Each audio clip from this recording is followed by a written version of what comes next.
USS Roanoke was built in the 1850s as a steam frigate for the United States Navy. In 1862, she was ordered to be converted into a three-turreted Ironclad. Roanoke was one of the Merrimack-class frigates. Heavily armed and built, she carried 2 decks of guns and auxiliary steam machinery and sails. She was built at the Norfolk Navy Yard, Gosport Navy Yard, and entered service in the late 1850s. As originally armed, USS Roanoke carried 2 10-inch Dahlgrens on the spar deck as pivot guns, as well as 14 8-inch shell guns. On her gun deck, she originally carried 24 9-inch Dahlgren guns.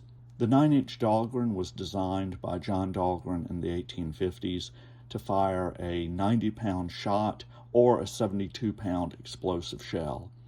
The spar deck 8-inch shell guns could fire a 50-pound explosive shell, and the 10-inch Dahlgrens, which were mounted as pivot guns, could fire a 125-pound shot or about a 100-pound explosive shell.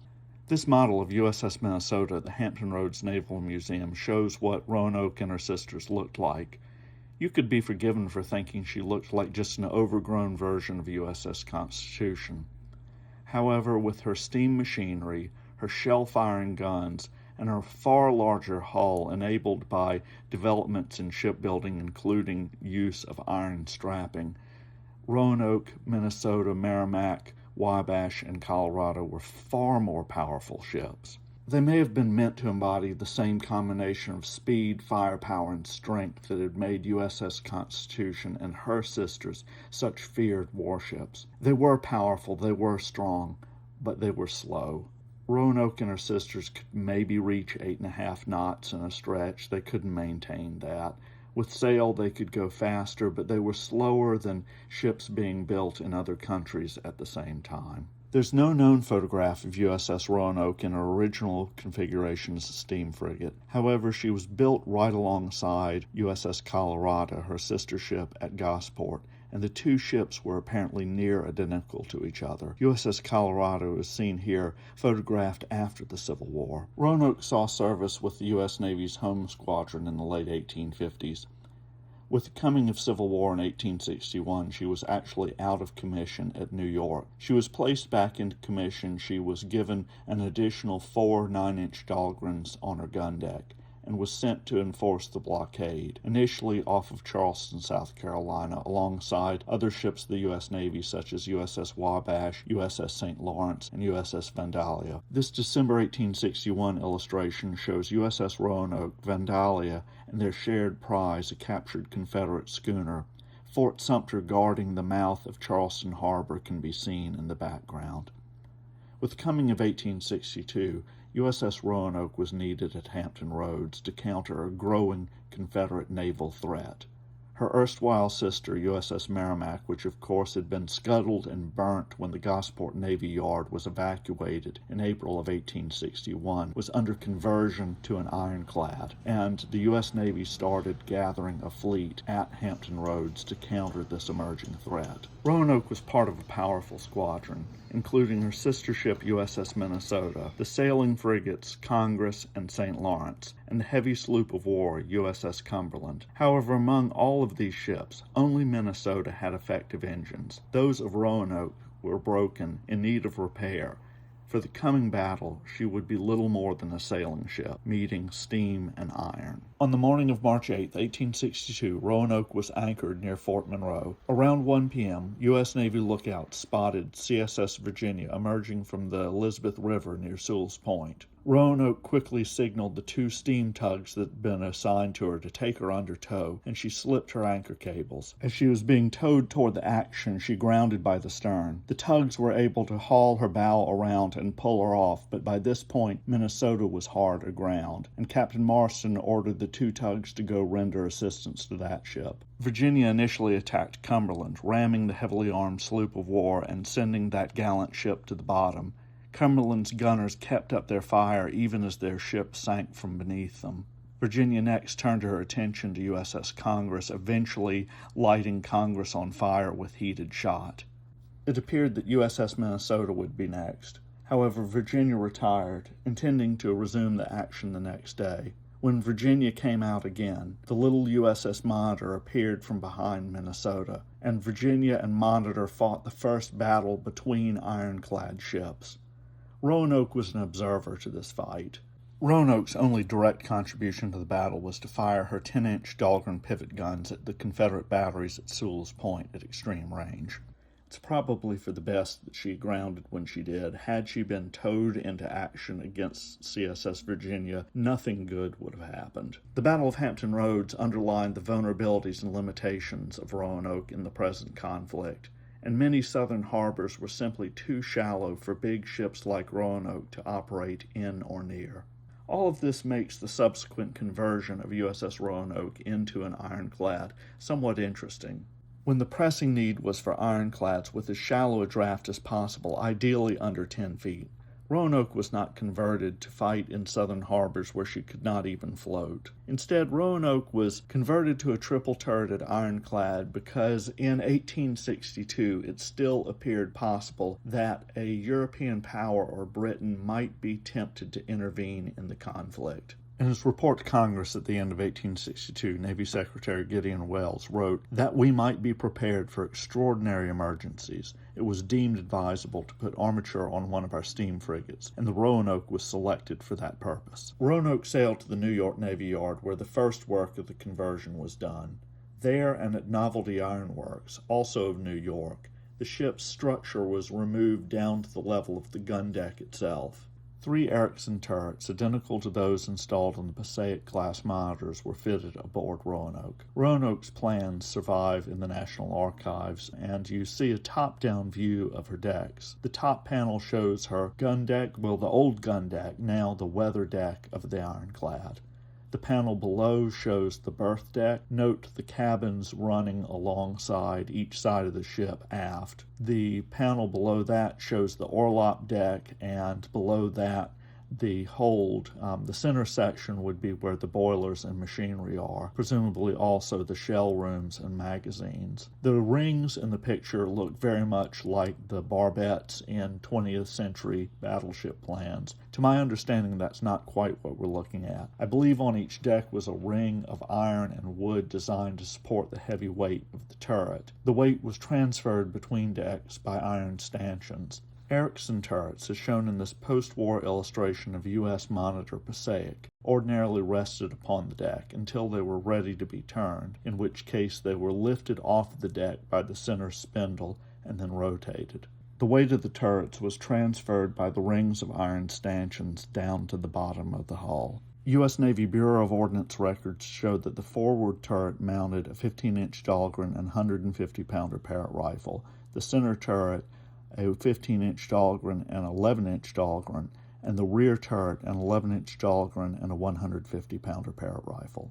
The 15-inch Dahlgren fired a 440-pound projectile with an up to 60-pound propellant charge. It was the most powerful gun used by the U.S. Navy during the Civil War. The 150-pounder Parrott rifle fired its 8-inch projectile with a 16-pound propellant charge. And the 11-inch Dahlgren, following successful tests in April and May of 1862, was authorized to use a 30-pound propellant charge to fire its 168-pound shot. Roanoke was also fitted with an iron ram at her bow. It may be visible in this post-war image of the ship if you look very carefully at the rectangular structure sticking out from the bow. It was described as like an axe head and seems to have been composed of 2 sheets of iron armor. The result was, by American Civil War-era standards, a powerfully armed and well-armored warship. She retained her original boilers and engines that she had had as a steam frigate, although she did gain an additional boiler to provide steam to her turret machinery and other auxiliaries.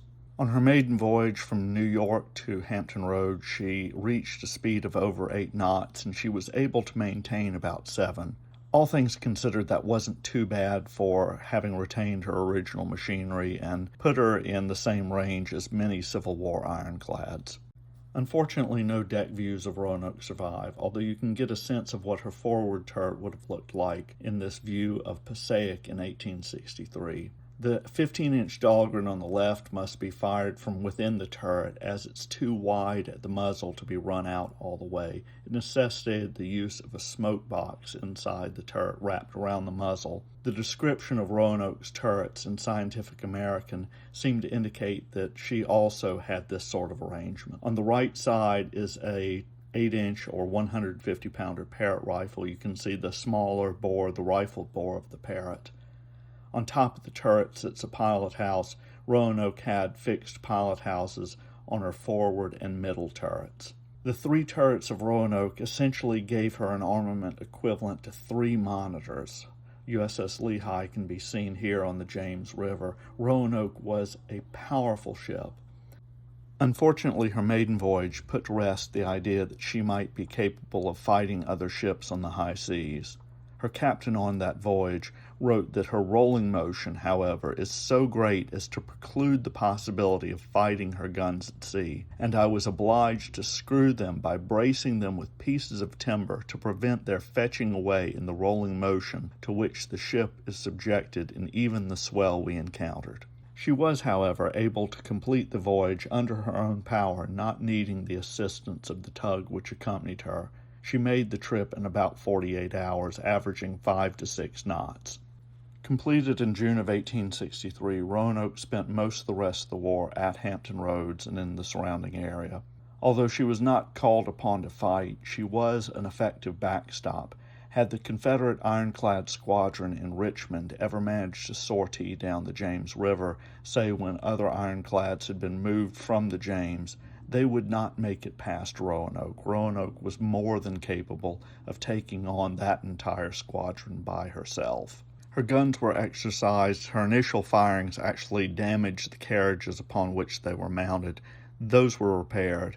However, her turrets were slow to rotate, and that was not her biggest problem. Her biggest problem was that she leaked, and by 1864 was finding feet of water each day in the well. Pumping is a exercise that is regularly noted in her logbook. I have not seen anything like this looking at deck logs of Civil War era wooden ships. She leaked a lot, and it seems like the weight of the turret and armor on the old wooden hull was perhaps just too much. Roanoke was kept at home, even when her ex-sisters, the steam frigates Minnesota, Wabash, and Colorado, were deployed against Fort Fisher. Roanoke, with a similar draft, was kept at Hampton Roads. That doesn't mean that her mission to guard Hampton Roads wasn't important. It absolutely was. Hampton Roads was a tremendously important logistical center for both the U.S. Army and U.S. Navy operations in eastern Virginia, indeed in the entire East Coast. There were ammunition ships, there were troop ships, supply ships. They had to be guarded. However, Roanoke had one more mission. This was when CSS Stonewall, and CSS Stonewall always seems to appear at this point in my videos, but Stonewall was on the loose, and Gideon Welles, perhaps in a bit of a panic, ordered Roanoke to make her way to New York to guard New York Harbor. Roanoke did, still leaking like a sieve, and in this case, she was under tow of USS Alabama, but she took her place at New York Harbor to guard against CSS Stonewall. Of course, Stonewall would surrender at Havana. Roanoke was kept after the war. She must have seen some sort of repairs because I can't imagine the Navy detailing a crew to pump her out all the time. She was recommissioned briefly in around 1874. At that point, she was given a little bit different armament. She had 4 15-inch Dahlgrens and 2 11-inch Dahlgrens, the 150-pounder Parrott seemingly having been taken out of service by this point. By the mid-1870s, time and, rot caught up with Roanoke. The Secretary of the Navy's report noted that she would need a new iron frame to see service again. By the early 1880s, that was, of course, not worthwhile, and the ship was sold for scrap in 1883. The Royal Navy had a similar conversion to Roanoke and HMS Royal Sovereign. Royal Sovereign had been laid down as a sailing first rate. She was converted to steam on the ways, and in 1864 she was recommissioned as a turret ship, cut down to her lower gun deck. She was given 4 Coles turrets. To me, Roanoke is a fascinating ship. She may not have the war record of her sisters, which remained as steam frigates. However, she combined armor and firepower in a fascinating, revolutionary way. In a way, she points towards the multi-turret ships of the 20th century. Thank you for taking this look at Roanoke with me. If you're interested in the U.S. Navy in the 19th century, please follow my YouTube channel, my Facebook page, my website for more. I'm Santee 1821. Thank you so much.